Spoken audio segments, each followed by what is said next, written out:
The Hermetica, the Lost Wisdom of the Pharaohs. Chapter 1, The Prophecies of Hermes. This audio presentation is read and voiced by Shakim Ra. It is provided to the public by Amin-Ra University. My teachings will seem more obscure in times to come when they are translated from our Egyptian mother tongue into that of the Greeks. Translation will distort much of their meaning. Expressed in our native language, the teachings are clear and simple, for the very sound of an Egyptian word resonates with the thing signified by it. All possible measures should be taken to prevent these holy secrets being corrupted by translation in the Greek, which is an arrogant, feeble, showy language, unable to contain the cogent force of my words. The Greek language lacks the power to convince, and Greek philosophy is nothing but noisy chatter. Our Egyptian speech is more than talk. Its utterances are replete with power. In this chapter, Hermes describes the nature of pure philosophy, but laments that in future generations it will become all but lost. The philosophy that Hermes teaches is not just a clever intellectual exercise. It is about focusing the mind in deep meditation on Atum, the ancient Egyptian name for God. Such pure philosophy is about rising above mere opinions to experience directly the mind of the universe. Using the God-given gift of our own little minds, we can come to know the big mind that creates and maintains the cosmos in beautiful order. For Hermes, spiritual philosophy is not opposed to science as is often is for us today. The student of spiritual philosophy studies science as a form of devotion to God. Through understanding the secrets of the natural world, he is overcome with a sense of awe and reverence for the Creator. He appreciates the perfect order of the universe, as if he were listening to a grand symphony in which every melody has been exquisitely combined to compose one magnificent harmony. Hermes prophesies, however, that this spiritual philosophy will one day become lost and confused. Speaking from our distant past, he uncannily describes the predicament we find ourselves in today. Pure philosophy has been replaced by the teachings of clever intellectuals with no mystical understanding of life, and no longer revere it as the work of God.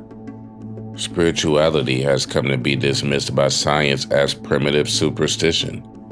The profound wisdom of the ancient Egyptians is thought of as a dead religion and as little more than an archaeological curiosity. Hermes foretells that Egypt, once the home of spirituality, will become a desolate place, deserted by the gods. Out of compassion for future generations, Hermes writes his wisdom in books and orders them to be hidden. Like a time capsule of truth, Hermes' vision waits for its chance to awaken future generations who are lost and bewildered by life, people such as ourselves. The Prophecies of Hermes. Pure philosophy is spiritual striving through constant contemplation. But speaking now in prophecy, I say that in times to come, no one will pursue philosophy with single-mindedness and purity of heart. Those with a grudging and ungenerous temperament will try and prevent men discovering the priceless gift of immortality. Philosophy will become confused, making it hard to comprehend.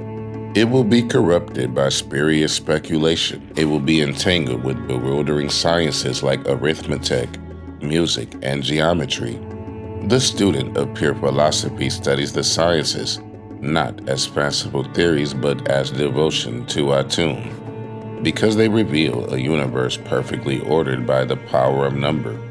Because measuring the depths of the sea and forces of fire and magnitudes of physical things leads to a reverent awe at the Creator's skill and wisdom. because the mysteries of music bear witness to the unsurpassed talent of the supreme artist who has beautifully harmonized all things into a single whole, suffused with sweet melodies. To simply love Atum in thought with singleness of heart, and to follow the goodness of his will, this is philosophy, unsullied by intrusive cravings for pointless opinions. But I foresee that in times to come, clever intellectuals will mislead the minds of men, turning them away from pure philosophy.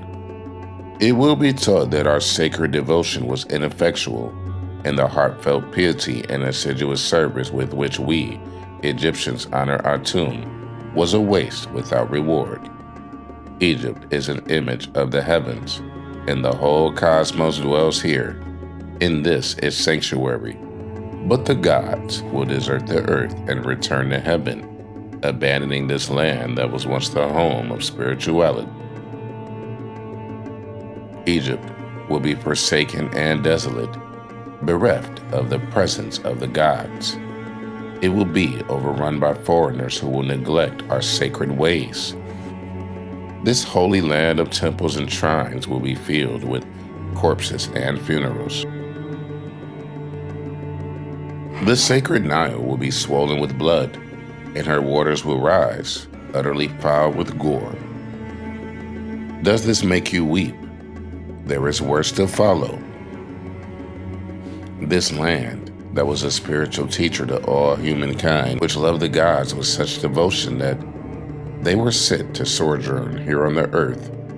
This land will exceed all others in cruelty. The dead will far outnumber the living, and the survivors will be known as Egyptians by their language alone, for in their actions they will be like men of another race. O Egypt, nothing will remain of your religion but an empty tale, which even your own children will not believe.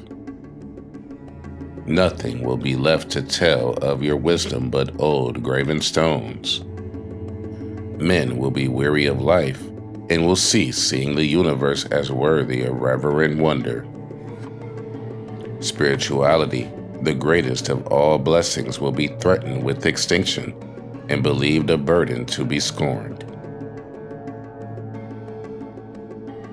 The world will no longer be loved as an incomparable work of Atum, a glorious moment to its primal goodness, an instrument of the divine will to evoke veneration and praise in the beholder. Egypt will be widowed. Every sacred voice will be silenced. Darkness will be preferred to light. No eyes will raise to heaven. The pure will be thought insane, and the impure will be honored as wise. That man will be believed brave, and the wicked esteemed as good. Knowledge of the immortal soul will be laughed at and denied. No reverent words worthy of heaven will be heard or believed. So I, thrice great Hermes, the first of men to attain all knowledge, have inscribed the secrets of the gods in sacred symbols and holy hieroglyphs on these stone tablets, which I have concealed for a future world that may seek our sacred wisdom. Through all-seeing mind, I myself have been the witness of the invisible things of heaven, and through contemplation come to knowledge of the truth. This knowing I have set down in these writings.